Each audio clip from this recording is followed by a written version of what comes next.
Train से जा रहा होता है, वो मेरठ से दिल्ली आ रहा होता है। तभी वो गाड़ी में होता है, ऊपर की सीट पर लेटा होता है, तो उसे भूख लगती है और अचानक से वहाँ भेलपूरी बेचने वाली एक लड़की आती तो काफ़ी सारे लोग हैं, आगे सिगरेट वाला भी आता है, वो निकल जाता है। फिर एक भेलपूरी वाली आती है बेचने के लिए, उसे भूख लग रही होती है, वो उठकर बैठता है और कहता है कि एक प्लेट मुझे भी दे दो। तो वो औरत जो भेलपूरी बेच रही होती है वो एक औरत होती है, और जब वो भेलपूरी की प्लेट बनाकर उसके आगे बढ़ाती है, ऊपर करती है, तो वो जब उस लड़के को देखती है तो देखती ही रह जाती है। वो लड़का भी जब उसे देखता है तो बड़ी गौर से देखने लगता है, और क्योंकि वो लड़का कोई और नहीं था, जिस लड़के को वो छोड़कर किसी और के साथ भाग गई थी वही उसका पति था। वो देखकर वो एकदम खामोश हो जाती है, उसके मुंह से कुछ नहीं निकलता। दोस्तों, मैं गीता गुप्ता, स्वागत है आप लोगों का मेरी आज की एक नई सच्ची कहानी में। और अगर आपको वीडियो अच्छी लगे तो प्लीज़ वीडियो को लाइक कर दीजिए, और अगर चैनल पर नए हैं तो चैनल को भी सब्सक्राइब कर दीजिए। जय माता दी। ये घटना मेरठ की है, जहाँ एक लड़का होता है, वो अपनी पढ़ाई उसने ग्रेजुएट कंप्लीट कर लिया होता है, तो उसके घर वाले होते हैं, माँ बाप होते हैं बूढ़े, तो वो सोचते हैं कि अपने बेटे से बोलते हैं कि बेटा तू भी शादी कर ले, घर में बहू आ जाएगी, अच्छा रहेगा। तो बेटा बात मान लेता है अपने माँ बाप की और शादी के लिए तैयार हो जाता है। तो पास के ही एक गांव में उसके लिए लड़की देखी जाती है। जब लड़की देखी जाती है तो लड़की खूबसूरत होती है, लड़की का नाम प्रियंका होता है, और उससे शादी तय हो जाती है, शादी भी हो जाती है उसकी। जब शादी हो जाती है तो प्रियंका अपने ससुराल में आ जाती है और अच्छे से रहती है, सास ससुर का भी ध्यान रखती है, सारे काम घर के करती है, किसी को कोई शिकायत नहीं होती, ना पति को ना सास ससुर को, किसी को उससे कोई शिकायत नहीं होती। दिन गुजरने लगते हैं। अचानक से वो आगे की पढ़ाई जब कर रहा था, किसी इंटरव्यू की नौकरी के लिए अप्लाई जब करता है, तो उसे इंटरव्यू के लिए बाहर जाना पड़ता है। जब उसे बाहर जाना पड़ता है तो वो चला जाता है, कुछ दिन के लिए उसे वहाँ रुकना भी पड़ता है। जब वहाँ रुकना पड़ता है तो अपनी पत्नी को वो एक फ़ोन देकर जाता है और उसको बोलता है कि फ़ोन पर बात कर लिया करना, और इतने दिन के लिए मुझे जाना पड़ेगा। तो वो चला जाता है। अक्सर स्टार्टिंग में तो वो फ़ोन पर बात करती रहती है अपने पति से, लेकिन वो शादी से पहले किसी से प्यार करती थी, उसका कोई बॉयफ्रेंड था। जब वो उसका पति चला जाता है तो वो उससे भी फ़ोन पर बातें करने लगती है, क्योंकि वो तो अपने पढ़ाई के पर्पज़ से गया था, उसका पति तो फ़ोन पर बात कम ही करता था। वो कह देता था कि मेरे पास इतना टाइम नहीं है जो कि मैं ज़्यादा बात कर सकूं। एक आध बार वो बात कर लिया करता था, लेकिन प्रियंका हमेशा फ़ोन पर बात करती रहती थी।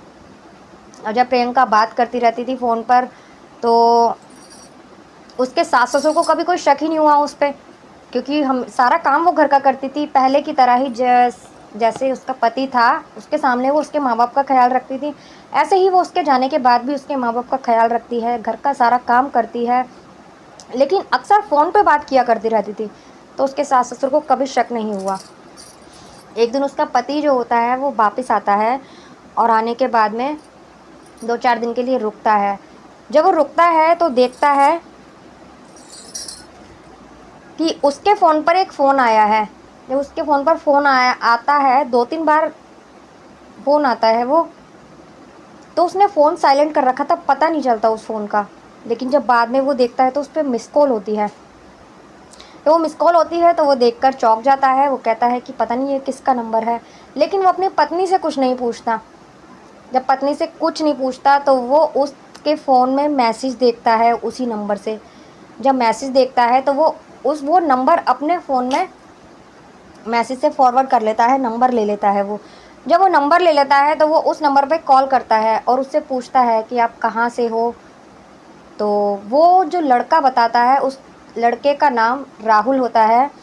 जब वो लड़का बताता है कि मैं यहाँ से बोल रहा हूँ, जहाँ वो लड़का अपना एड्रेस बताता है, वो लड़का वहीं के गांव का था जहाँ उसकी पत्नी थी, जहाँ उसकी पत्नी का मायका था, वो लड़का भी उसी गांव का था। तो उसको शक होता है कि मेरी पत्नी का किसी के साथ ज़रूर कोई चक्कर है। तो वो अपनी पत्नी से पूछता है कि मैंने तुम्हारे फ़ोन में ये मिस कॉल देखी हैं 3-4, और इसी नंबर से मैसेज भी आए हुए हैं, ये कौन है। तो वो बात को आई गई करती है, वो कुछ नहीं बोलती, यही मामला टालने की कोशिश करती, लेकिन उसके पति को उस पर शक होने लगा था। जब ऐसा होता है तो कुछ दिन के बाद उसकी पत्नी जो होती है वो अपने मायके जाती है। जब मायके जाती है तो उसका मिलना जुलना और ज़्यादा शुरू हो जाता है उस लड़के से। अब तो वो ये सोचती है कि मैं कैसे भी करके इससे डिवोर्स लेकर उसी से शादी करूँगी और उसके साथ रहूँगी। तो वो अपने माँ बाप को भड़काना शुरू कर देती है अपने पति के खिलाफ कि पति तो चला जाता है और पीछे से मेरे सास ससुर मुझे परेशान करते हैं, ना खाना टाइम से खाने देते हैं, ना सोने देते हैं टाइम से, और जब पति आ जाता है तो पति को भी शिकायत करते हैं और वो मुझे मारता है, आके मार पीट करता है मेरे संग, अच्छा व्यवहार नहीं करते हैं ये लोग। उसके माँ बाप अपनी बेटी की बात मान लेते हैं और अपनी बेटी की बातों में आ जाते हैं। जब बेटी की बातों में आ जाते हैं तो वो लोग उसको बोलते हैं, अपने दामाद को बोलते हैं कि हमारी बेटी को ऐसा कर रखा है, ऐसा रख रखा है। तो वहाँ जाकर वो उसका फ़ोन भी उठाना बंद कर देती है। जब कुछ दिन वहीं रहती है, आने से मना कर देती है, तो एक दिन उसका पति उसे फ़ोन करता है और कहता है तैयार हो जाना, मैं तुम्हें लेने आ रहा हूँ। उससे तो वो कह देती है ठीक है, लेकिन अपने माँ बाप को भड़का देती है, अपने माँ बाप को एक की चार लगाकर बोलती है, कहती है उसने मुझे फ़ोन करा है और मुझसे कहा है कि तैयार रहियो, और अगर तैयार नहीं मिली ना मुझे तो फिर ध्यान रखियो मैं तेरे साथ क्या करूँगा। जब उसके माँ बाप अपनी बेटी की ये बात सुनते हैं तो उन्हें गुस्सा आता है कि हमारी बेटी को हमारे ही घर पर वो धमका रहा है, तो पीछे से क्या करता होगा हमारी बेटी के साथ। तो वो जब लेने आता है तो उसके साथ उस बेटी को नहीं भेजते और अपनी माँ बाप को इतना भड़काती है कि माँ बाप अब एक वकील कर लेते हैं। जब वो वकील कर लेते हैं तो डिवोर्स के पेपर रेडी करके उसके घर पे भेजते हैं। जब डिवोर्स के पेपर उसके पति के पास जाते हैं तो वो शॉक हो जाता है एकदम कि ये क्या, ऐसा तो मैंने कभी सोचा भी नहीं था और ये क्या हुआ। तो ऐसे ही केस चलने लगता है। जब इनका केस चलने लगता है तो 3-4 साल इनका केस चलता है और केस फाइनल हो जाता है, दोनों का डिवोर्स हो जाता है। डिवोर्स में कोर्ट के ऑर्डर के थ्रू उसको 10,000 रुपये मंथली उसके बंध जाते हैं कि अपनी पत्नी को देने पड़ेंगे। अब ऐसे ही टाइम निकलता जाता है। जब टाइम निकलता जाता है तो जब वो अपने घर पर रह रही थी अपने माँ बाप के पास, तो धीरे धीरे उसके माँ बाप को भी उसकी सच्चाई पता चलती है कि हमारी बेटी की ही गलती है और हमारी बेटी के ही चाल चलन ठीक नहीं है, गलती हमारी बेटी की ही है। उन्हें धीरे धीरे पता चल जाता है।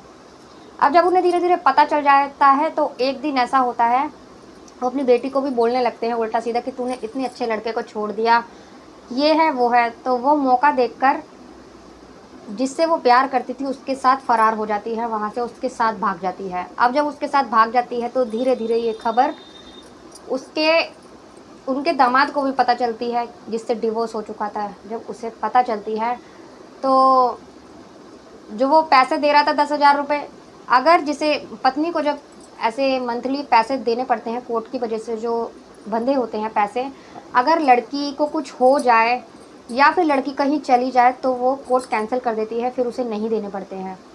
जब उसके पति को ये पता चलता है तो वो कोर्ट जाता है और इधर उसके माँ बाप को भी कोर्ट बुलवाता है, क्योंकि उनसे पूछताछ करनी थी कोर्ट में जाकर। जब वो लोग अर्जी लगाता है वो कि अब मैं किस बात के पैसे दूँ, अब मैं पैसे नहीं दूंगा, तो उसके माँ बाप से पूछा जाता है कोर्ट में। वकील भी पूछता है कि आपकी बेटी कहाँ है, आपने कहाँ शादी की है उसकी। तो उसके माँ बाप कुछ नहीं बोलते, सिर्फ नज़रें झुका लेते हैं, क्योंकि उन्हें पता था कि हमारी बेटी की ही गलती है, उसने गलती करी है, और वो कुछ नहीं बोलते, अपने दामाद से माफ़ी मांगने लगते हैं। तो वो जो पैसे देना होता है वो कैंसिल हो जाता है, उनके पास पैसे नहीं जाते। लेकिन जो वो जिसके साथ वो भागी थी, वो लोग किसी दूसरे शहर में चले जाते हैं वहाँ से और वहाँ रहने लगते हैं, लेकिन कोर्ट मैरिज नहीं करते। वो कोर्ट मैरिज इसलिए नहीं करते कि अगर उन्होंने कोर्ट मैरिज की तो उनको जो मंथली 10,000 रुपये मिल रहे थे उसके पति के थ्रू वो बंद हो जाएंगे, इसलिए वो लोग कोर्ट मैरिज नहीं करते। वो लोग ऐसे ही रह रहे होते हैं। जब उन्हें पता चलता है कि वो पैसे आना बंद हो गए हैं तो लड़की जो होती है वो उसको बोलती है कि अब तो पैसे भी आना बंद हो गए हैं, अब हमें किस बात का डर, तो अब शादी कर लेते हैं। लेकिन वो शादी से इनकार कर देता है और दोनों के बीच फिर लड़ाई झगड़ा भी रहने लगता है। एक बार होता ऐसा है कि वो आधी रात को ही उसे छोड़कर चला जाता है बिना बताए, और अपना फ़ोन भी स्विच ऑफ कर लेता है, नंबर चेंज कर देता है। अब उसके पास कोई चारा नहीं था, क्योंकि उसके माँ बाप ने भी उससे रिश्ता तोड़ लिया था। माँ बाप ने उससे कह दिया था कि हमारे लिए तू मर चुकी है, क्योंकि तूने इतने अच्छे लड़के को ठुकराया है और उल्टा हमसे ही उसको गलत खिलवाया, हमने इतना उल्टा सीधा बोला उसको। उसकी तरफ से भी मर चुकी थी घर वालों की तरफ से लड़की। अब उसके पास कोई चारा नहीं था, ना तो वो अपने पति के पास जा सकती थी, डिवोर्स हो चुका था, और ना ही वो अपने घर वालों के पास जा सकती थी। तो अब उसके पास कोई चारा नहीं था, तो वो अब एक काम करती है, जो भी उसके पास थोड़े बहुत पैसे थे, अब वो उससे ट्रेन के अंदर यही बेचने लगती है, चने वगैरह बेचने लगती है, मूंगफली बेचने लगती है, भेलपूरी वगैरह वो ट्रेन में ही बेचने लगती है। जब वो ट्रेन में बेचने लगती है, यही वो वाक़या था जब वो उसे ट्रेन में मिलता है। ट्रेन में वो जा रहा होता है अपनी पढ़ाई के किसी सिलसिले से, नौकरी के सिलसिले से, तो वो बेच रही होती है। जब वो बेच रही होती है, वो उसे देखता है, तो वो अपना भेलपूरी बेचना तो बंद कर देती है। उससे देखकर उसकी आंखों में आंसू आ जाते हैं और उससे माफ़ी मांगने लगती है, लेकिन वो उससे कुछ नहीं बोलता। वो उससे कोई बात नहीं करता, सीधा फ़ोन करने लगता है, उसके माँ बाप को फ़ोन मिला देता है और उनसे कहता है कि आपकी बेटी ऐसे ऐसे ट्रेन में मिली है। लेकिन वो कह देते हैं, तुम जानो और वो जाने, हमारा उससे कोई मतलब नहीं है, तुम्हें जैसे करना हो तुम देख लो, हमारे लिए वो मर चुकी है। तो वो उसके पैर पकड़ लेती है, पैर छोड़ने का नाम नहीं करती, रोए जा रही थी, कह रही थी मुझे माफ़ कर दो, लेकिन वो मना कर देता है। वो कहता है अभी मुझे बहुत अर्जेंट जाना है, अपनी इंटरव्यू के लिए जाना है, और मैं तुमसे आकर बात करूँगा, तुम यहीं तो रहती हो, इस ट्रेन में ही तो बेचती हो, मैं आकर तुमसे बात करूँगा। वो उसके नंबर मांगती है, लेकिन वो नंबर नहीं देता और वहाँ से चला जाता है, कहता है मैं आकर बात करूँगा। वो जब चला जाता है तो इधर जो उसके लड़की के माँ बाप होते हैं, वो अपने लड़के के घर वालों के यहाँ जाते हैं, यानी कि अपनी बेटी के ससुराल जाते हैं। वहाँ उन लोगों से माफ़ी मांगते हैं कि हमारी बेटी ने आप लोगों के साथ बहुत बुरा किया है और हमें माफ़ कर दीजिए। और अब कहते हैं कि हमें माफ़ कर दीजिए, हमारे लिए वो मर चुकी है और हमने उसे घर से निकाल दिया है, अब हमारा उससे कोई वास्ता नहीं है। आपका बेटा बहुत अच्छा है, हमसे बहुत बड़ी गलती हो गई कि हमने अपनी बेटी की बातों में आकर आप लोगों को कोर्ट में घसीटा, कोर्ट के चक्कर लगवाए और आपको बुरा भला कहा। बहुत उल्टे सीधे इल्ज़ाम लगाते हैं। जब कोर्ट का केस चलता है तो बोलते हैं कि मुझे मारते हैं, पीटते हैं, ये है वो है, बहुत उल्टे सीधे इल्ज़ाम लगाते हैं। तो वो माफ़ी मांगते हैं उनसे और कहते हैं कि हमारी वो बेटी तो हमारे लिए मर चुकी है, लेकिन अगर आप कहो तो मैं अपनी दूसरी बेटी की शादी आपके बेटे से करवाने के लिए तैयार हूँ। तो उसके माँ बाप भी तैयार हो जाते हैं अपने बेटे की शादी करवाने के लिए। तो उसकी दूसरी बेटी की उसी की ही बहन की शादी उससे करवा दी जाती है और दोनों बहुत खुश रह रहे होते हैं। एक दिन की बात और होती है, वो दोनों पति पत्नी ट्रेन में जा रहे होते हैं, तो वो एक बार फिर मिलती है वो उसे और फिर पैर पकड़ लेती है उसके। तो उसका पति उसे हटा देता है और कहता है अब मेरा तुमसे कोई रिश्ता नहीं है, तुमने जो मेरे साथ किया, अपने घर वालों के साथ किया, अपने माँ बाप के साथ किया, उसके बाद मेरा तुमसे कोई रिश्ता नहीं है और अब मेरी दूसरी शादी हो चुकी है, ये मेरी पत्नी है और अब हमारे रास्ते में कभी मत आना, जो तुमने किया है, जैसा तुमने किया है, अब वो तुम जानो। वो वहाँ से चले जाते हैं और फिर वो वहीं ट्रेन में ही रहती है और यही भेलपूरी ही बेचती रहती है। तो दोस्तों उसने धोखा किया था, इसीलिए उसके पति को तरस नहीं आया। बहुत सी कहानियों में आपने सुना होगा कि पति पत्नी दोबारा मिल जाते हैं, दोबारा एक हो जाते हैं, पति को तरस आ जाता है, पत्नी को माफ़ कर देता है, या पत्नी को तरस आ जाता है, पति को माफ़ कर देता है। लेकिन इस कहानी में ऐसा नहीं होता। इस कहानी में जो लड़की करती है, जो पत्नी ने किया, उसे उसकी सज़ा भी मिली थी। अब आप लोग कमेंट कर कर ज़रूर बताना कि पत्नी ने उसके पति ने सही किया या गलत किया। प्लीज़ आप लोग कमेंट कर कर ज़रूर बताना। मिलते हैं अगली किसी वीडियो में एक नई कहानी के साथ। तब तक के लिए बाय बाय। जय माता दी।